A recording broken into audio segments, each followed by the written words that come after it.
കണ്ടുകൊണ്ട് ജീവിക്കുന്നവരുണ്ട്. മദീനത്ത് ചെന്നിട്ട് സലാം പറയുമ്പോ സലാം മടക്കുന്നത് കേട്ടവരുണ്ട്. അതാ ഇമാം അഹ്മദ് ഖാനിൽ ബറേൽവി തങ്ങൾ ആരാണ്? 1000 ചില്ലാന് കിതാബ് എഴുതിയ മഹാനാണ്. ഡൽഹിയിൽ നിന്ന് ബറേലിയിലേക്ക് പ്രത്യേകമായ ട്രെയിൻ ഉണ്ട്. ആ ട്രെയിനിന്റെ പേര് തന്നെ അഅ്ലാ ഹസ്രത്ത് എക്സ്പ്രസ് എന്നാണ്. അത് മഹാന്റെ പേരിലാണ്. ആ മഹാനായ അഅ്ലാ ഹസ്രത്ത് ഫാദിലെ ബറേൽവി റഹിമഹുല്ലാഹ് അതാ റസൂലുള്ളാഹിന്റെ മദ്ഹ് എഴുതി റസൂലുള്ളാഹി തങ്ങളിലേക്ക് അടുത്തയാളാണ്. May മുജ്രിമു Agha മുജേ Saath Leh law മെരസ്താ may who ബതാ ബജാതാനെ വാലാ എന്ന് പറഞ്ഞുകൊണ്ട് റസൂലുള്ളാഹി സ്വല്ലല്ലാഹു അലൈഹി വസല്ലം തങ്ങളോട് വിനയം പറഞ്ഞ മഹാനാണ്. ആ മഹാനവർകൾ അതാ വസിയ്യത്ത് ചെയ്യുന്നു, ഞാൻ മരിച്ചാൽ ഖബറിന്റെ പള്ളക്കുഴി നിൽക്കാൻ മാത്രമുള്ള ആഴമുള്ള കുഴിയാക്കണം കേട്ടോ. അതൊരു മുഹിബിന്റെ വർത്തമാനമാണ്. ചോദിച്ചു, എന്തേ അങ്ങനെ പറയാനുള്ള കാരണം? റസൂലുള്ളാഹിനെ കാണിക്കപ്പെടുന്ന സമയത്ത് എഴുന്നേറ്റു നിൽക്കാനാണ്. ഇതാരാണ് അറിയുമോ എന്ന് മലക്കുകൾ ചോദിക്കുമല്ലോ. ആ സമയത്ത് റസൂലുള്ളാഹിനെ കണ്ട് എഴുന്നേറ്റു നിൽക്കാനാണ്. ഇമാം അഹ്മദ് ഖാൻ തങ്ങൾ അങ്ങനെയാണെന്ന് ശറഹ് സലാമെ റളിയിൽ കാണുന്നുണ്ട്. അങ്ങനെയുള്ള വലിയ വലിയ മഹാന്മാർ അതാ ഇമാം അഹ്മദ് ഖാൻ തങ്ങൾ വഫാത്തായ ദിവസം ഫലസ്തീനിലെ വലിയൊരു പണ്ഡിതൻ അതാ നബി സല്ലല്ലാഹു അലൈഹി വസല്ലം തങ്ങളെ കാണുന്നു.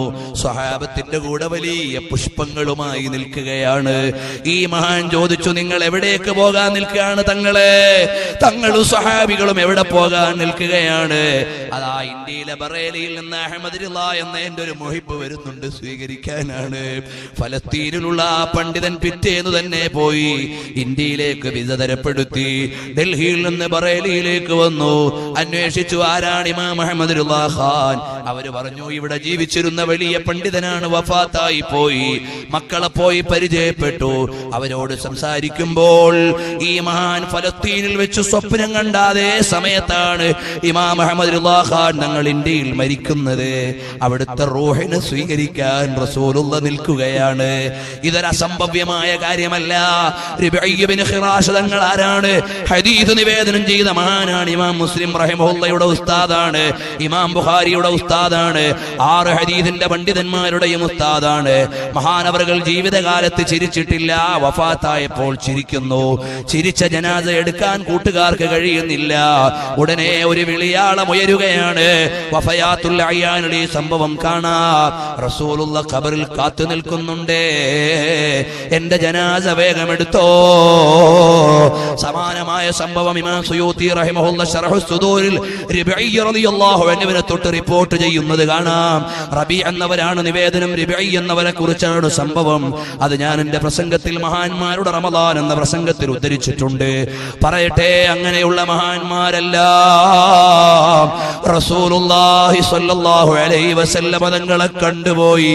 ഒരിക്കലെങ്കിലും ഒന്ന് കാണണ്ടേ റസൂലുള്ളാഹി സ്വല്ലല്ലാഹു അലൈഹി വസല്ലം തങ്ങളെ? കൊതിയില്ലാത്ത ഒരാളും ഇതിലുണ്ടാവൂല. ആ ഹബീബായ തങ്ങളെ ഒന്ന് കാണണ്ടേ എന്റെ പിതാക്കളെ, ജ്യേഷ്ഠന്മാരെ, അനുജന്മാരെ. അത് വേണമെങ്കിൽ സ്വലാത്ത് ചൊല്ലിക്കോ. അല്ലാഹുവേ, സ്വലാത്ത് ദായിമാക്കാനുള്ള തൗഫീഖ് ഞങ്ങൾക്ക് നൽകണേ അല്ലാഹ്.